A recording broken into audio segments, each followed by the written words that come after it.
কল্যাণমুখী রাষ্ট্র গঠনের লক্ষ্যে দেশের স্বাস্থ্য ব্যবস্থা ঢেলে সাজানোর পরিকল্পনা জানিয়েছেন প্রধানমন্ত্রী তারেক রহমান। অঙ্গীকার করেছেন, অর্থের অভাবে দেশের কেউ চিকিৎসা বঞ্চিত হবে না। উন্নত চিকিৎসার জন্য কাউকে যেতে হবে না বিদেশে। সকালে রাজধানীর আগারগাঁওয়ে national institute of neuroscience and হাসপাতালের 500 শয্যার নতুন ভবন উদ্বোধন করে তিনি তুলে ধরেন স্বাস্থ্য খাতের বিকেন্দ্রীকরণের পরিকল্পনাও।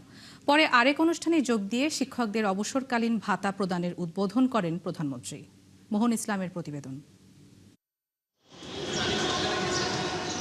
চিকিৎসা সেবায় আধুনিক অবকাঠামো বাড়ানোর উদ্যোগের অংশ হিসাবে ন্যাশনাল ইনস্টিটিউট অফ নিউরোসায়েন্স হাসপাতালের নতুন ভবনের উদ্বোধন। অনুষ্ঠানে যোগ দিয়ে প্রধানমন্ত্রী বলেন, একটি কল্যাণমুখী রাষ্ট্র প্রতিষ্ঠাই সরকারের লক্ষ্য। সরকার এমন একটি কল্যাণমুখী রাষ্ট্র প্রতিষ্ঠা করতে প্রতিশ্রুতিবদ্ধ, যেখানে চিকিৎসা পাওয়ার জন্য কোনো নাগরিককে দেশের বাইরে হতে যেতে হবে না, কিংবা কেউ অর্থ অভাবে স্বাস্থ্য সেবা থেকে ইনশাল্লাহ বঞ্চিত হবে না। চিকিৎসার জন্য বিদেশমুখিতা শুধু অর্থের বহিঃপ্রবাহ নয়, দেশের স্বাস্থ্য ব্যবস্থার সক্ষমতা ও মানুষের আস্থারও বড় প্রশ্ন। ফোটানোর ঝামেলা ছাড়াই নিরাপদ পানির জন্য ঘরে আনুন পিওরিট। কল করুন 16627। সেই বাস্তবতা বদলের অঙ্গীকারই প্রতিফলিত হয় প্রধানমন্ত্রীর বক্তব্যে। পুরো স্বাস্থ্য ব্যবস্থার কাঠামোগত পরিবর্তনের কথা বলেন তিনি। প্রত্যন্ত অঞ্চলের মানুষ, দরিদ্র জনগোষ্ঠী এবং প্রান্তিক মানুষের কাছে সাশ্রয়ী ও মানসম্মত চিকিৎসা পৌঁছে দেওয়ার লক্ষ্যে বর্তমান সরকার বিভিন্ন পদক্ষেপ গ্রহণ করছে।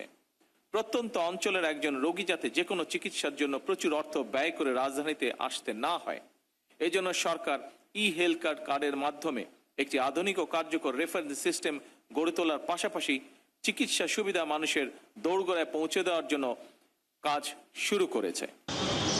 পরে ওসমানী স্মৃতি মিলনায়তনে শিক্ষকদের অবসর ভাতা উদ্বোধন অনুষ্ঠানে যোগ দেন প্রধানমন্ত্রী। সেখানে বক্তব্যে তিনি অভিযোগ করেন, ফেসিবাদী সরকার শিক্ষকদের অর্থ তছরূপ করেছে। ধন্যবাদ, ভালো থাকবেন, আপনিও দোয়া করবেন যাতে আরো। তবে এখন থেকে সময় মতো শিক্ষকরা অবসরকালীন অর্থ পাবেন বলে আশ্বস্ত করেন প্রধানমন্ত্রী। আমাদের সর্বোচ্চ চেষ্টা থাকবে ইনশাল্লাহ আর কোনো ভোগান্তি আপনাদেরকে পোহাতে হবে না। এই সংক্রান্ত বিষয় আমাদের সর্বোচ্চ চেষ্টা থাকবে ইনশাল্লাহ আর কোনো মধ্যস্বত্ব ভোগীর যন্ত্রণা এই বিষয়ে আপনাদেরকে ভোগ করতে হবে না ইনশাল্লাহ। আগামী দিনগুলোতে যথাসময়ে অনলাইনে আপনাদের প্রাপ্য টাকা কোনো ভোগান্তি ছাড়াই আপনাদের অ্যাকাউন্টে যাতে পৌঁছে যায়, আমাদের সর্বোচ্চ থাকবে এটি ইনশাআল্লাহ।